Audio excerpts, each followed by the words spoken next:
friends, welcome to another Sunday Short. My office is a disaster because I just got back from a gig and I do this thing where I don't unpack right away. I will unpack as I need the things in my suitcase. I don't know. Anyway, so one of the things I wanted to talk about today was authenticity on stage. And I actually talked about this morning or earlier today with some people in our Facebook group, and we were talking. Yesterday at the event, I got a lot of compliments, more than normal. It was a teen conference from the adults there about how authentic and relatable I was. Not just the message, but I was. And they pointed certain things out, okay?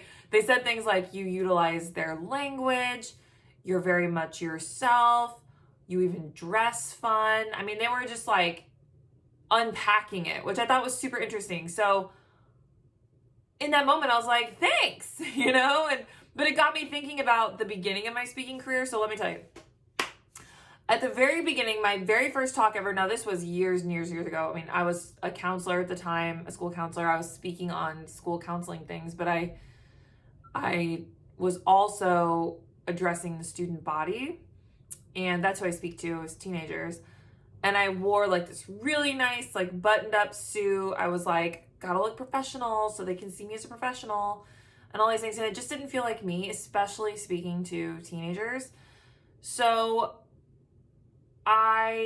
over the years, especially stepping into the industry I'm in now, like really leaning into my message, I feel like once things become very clear, we really focus on clarity here at the Speaker Lab, you become more confident. But I do not feel that confidence can come before acceptance. And what I mean by that is accepting who you are and the fun things and the authenticity about yourself. So I say that to say, I was focusing on being like other professional speakers in the space. Like I wanted to dress like them, look like them. They're being successful, so I should do XYZ. Like even physically, down to like how I dressed and all the things. One of the things that is very authentic about me is, and it's gonna sound strange, they're around here somewhere. Oh, so I wear Vans. Like I'm very much a loud. I love wearing sparkly things on stage. But my Vans are like my signature thing. I think every speaker has their signature vibe or feel or color or brand or whatever it is that they want to wear that makes them feel powerful on stage, authentic, comfortable, things like that. And one of my colleagues here is a really good friend of mine. He speaks in the corporate space, and he'll say all the time, he when he left the corporate world, because he was a COO and CEO, he was like, I'm never going to wear a suit again. I never want to do that again. So he speaks to those audiences that dress that way, like in suits and things like that, but he doesn't wear those things. He's like a disruptor in the space. So he'll follow speakers who are really buttoned up, and then he'll come on stage in his Chucks, his jeans, his trendy button-up shirts. And I say trendy, I'm just kidding. They're trendy. But not that you have to do that, but that's what makes him feel good. That's what makes him feel confident to deliver the message as he's being authentically himself. Not that you can't, if you feel confident in a 3-piece suit, you do you, I feel confident in things that are very 80s vibes. I usually have kind of big hair. As you can see, it's still coming down from yesterday. I love my Vans. I'll wear awesome studded belts, hot pink pants, and blazers occasionally, but they're like calm blazers because I like something to pop. I like to break down this barrier between me and my audience. And my audience is teenagers. So I want to be able to connect with them, but also be authentically myself. So if they were to see a speaker come on stage in a 3-piece suit, I have already created a barrier between me and them. I want to come out and make them go, whoa, this adult, she gets us. Like she dresses like us, she talks like us. But at the same time, I'm myself. So none of it is inauthentic to create this persona of connection. So that's what I want to challenge you with going into 2024, going into this speaking season, whatever it looks like for you, is I want you to just kind of audit yourself in your speaking space.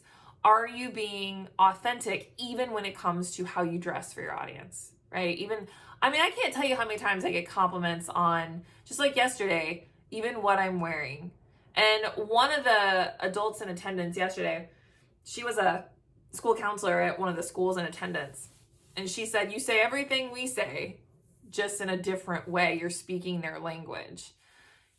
I was a school counselor for many years, and as a licensed mental health professional at all, whatever capacity, counselor, psychiatrist, psychologist, social worker, things like that, you can't talk about your own mental health struggles with people or mental health struggles of those around you. It's considered unethical.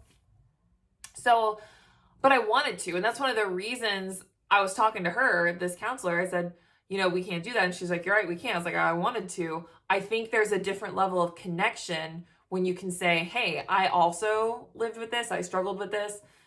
That's one of the beautiful things about being a professional speaker, right? Is you have credibility and authority because of your stories and the solutions you provide for the problems that your audience has.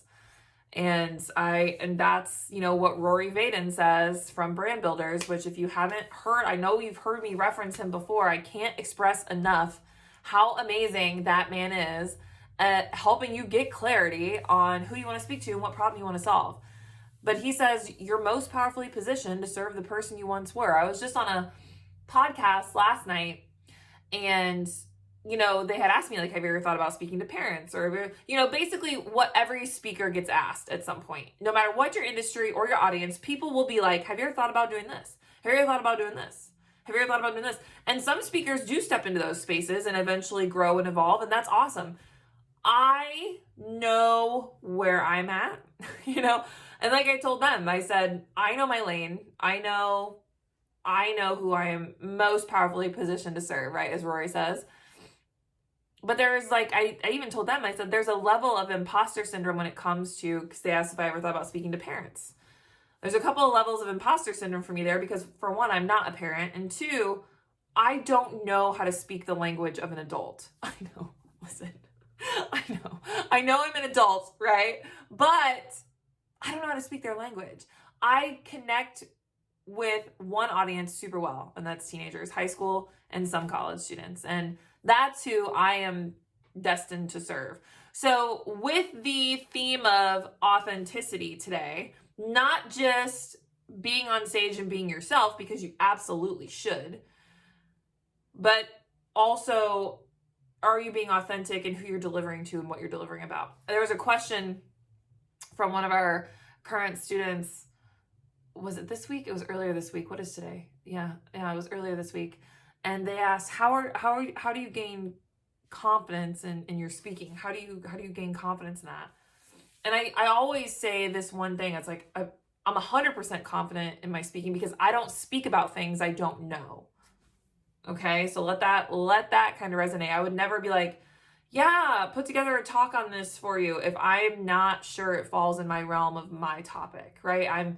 I know a lot of grow your network of speaker friends, right? I know a lot of speakers that do other things in my space. Like I told the podcast people last night, I said, I know speakers that speak to parents and teachers. I have no issues referring them because that's not my lane, right? So I want to encourage you to stay true to your authentic self, whether it's who you are as a person when you're not a speaker and bringing that to the stage, but also when you start to gain momentum and people start to recognize what you're doing and you get credibility in your market and authority, people will start asking you, have you ever thought to do this?